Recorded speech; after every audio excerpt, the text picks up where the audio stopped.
Ushauri wangu wa kwanza, ni kweli tubadilishe sheria yetu, iendelee kwamba wakuu wa vyombo kwa maana ya DGIS, mkuu wa idara ya usalama wa taifa na msaidizi wake na wasaidizi wake, wale wateule wa rais wote, mkuu wa jeshi la polisi IGP na watu wote ambao ni wateule wa rais, mkuu wa jeshi la magereza, mkuu wa jeshi la wananchi, wateule wa rais wote, ni kweli wao wanateuliwa na rais.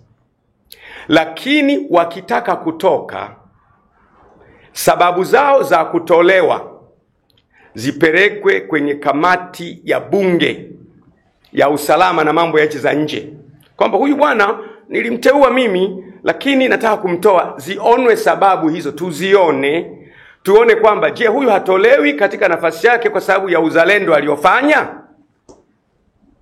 Mtu anataka nielewe, ili wabunge, kuna kamati ya ulinzi na usalama na mambo ya nje ya bunge, waangalie kwamba mtu anapotaka kutolewa, kama nchi zingine, naona kama Marekani, kiongozi wa chombo anapokuwa anateuliwa, kama unavyojua, anahojiwa na maseneta, wanamhoji. Na sisi tufike mahali kwamba kiongozi wa chombo anapotaka kuondolewa, sababu za viongozi wakuu wa vyombo ambao ni wateule wa rais, kama DGIS na aliye chini yake na aliye chini yake, na mkuu wa jeshi la polisi na wale wote ambao ni wateule wa rais, na magereza na jeshi la wananchi wateule wa rais, umteue sawa, ili tulilinde taifa. Unapotaka kumtoa, sababu za kumtoa yule mtu ziletwe kwenye kamati ya ulinzi na usalama na mambo ya nje ya nchi ya bunge, kwamba huyu bwana tunataka kumtoa, lakini sababu za kumtoa ni hizi hapa, ni hizi hapa, ni hizi hapa, ni hizi hapa, ni hizi hapa, ili kusudi tuone, je, huyu mtu hatoki kwa sababu ameitetea nchi yetu? Huyu mtu hatoki kwa sababu ametimiza wajibu wake wa kitaaluma katika kuisaidia nchi yetu iwe bright?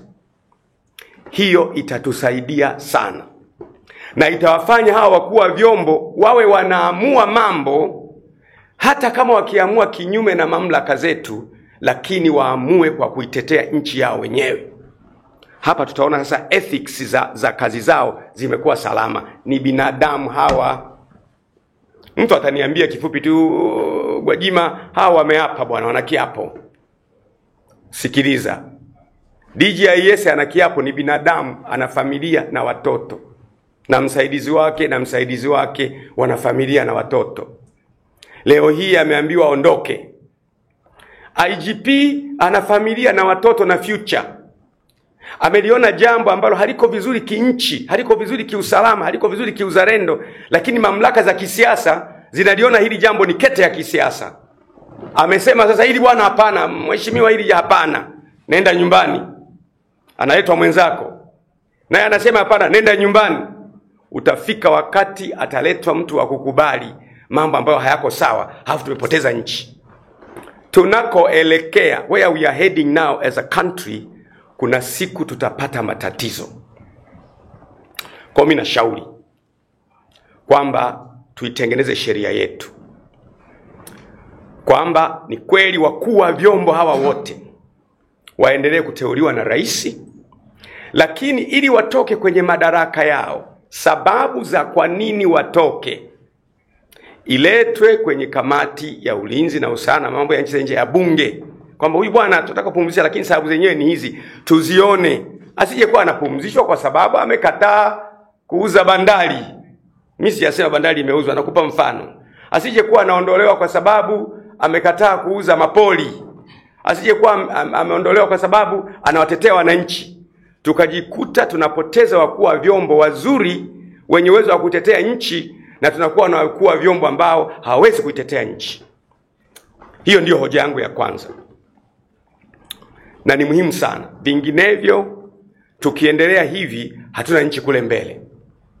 Hakuna mtu ambaye hajui kwamba wewe ukiwa mtu mzima na umefika kule juu, ukaambiwa ufanye kitu, halafu ukakataa au ukashauri vinginevyo, kwa hapa Tanzania au mahala pengine, hautasafa consequence, utasafa.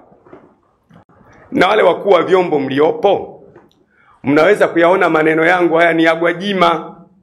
Itakapowafika na nyie mtaelewa kwa nini Gwajima alikuwa anasema haya. Mnaweza kureact na kusema, Gwajima huyu kwa nini anaongea haya?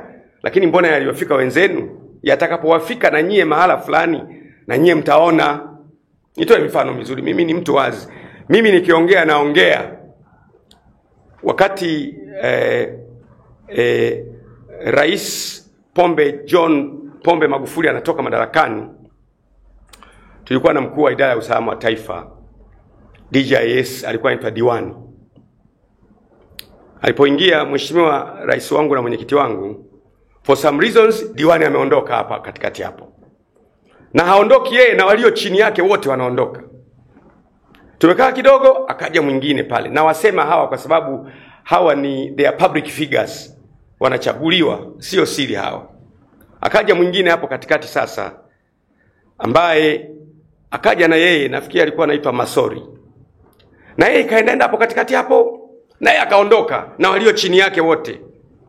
Amekuja katikati hapo anaitwa Alisiwa. Alisiwa naye amekaa muda kidogo, na yeye akaondoka na walio chini yake. Amekuja huyu tulionao sasa hivi, ndugu yangu, rafiki yangu Suleiman Mombo.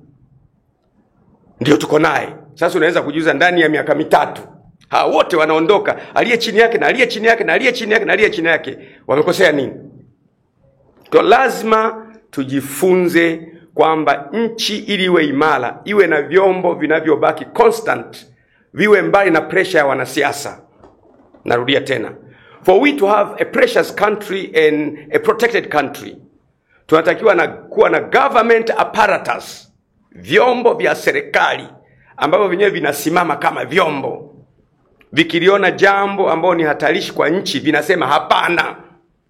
Na hapana yao haileti wakadhulika na familia zao.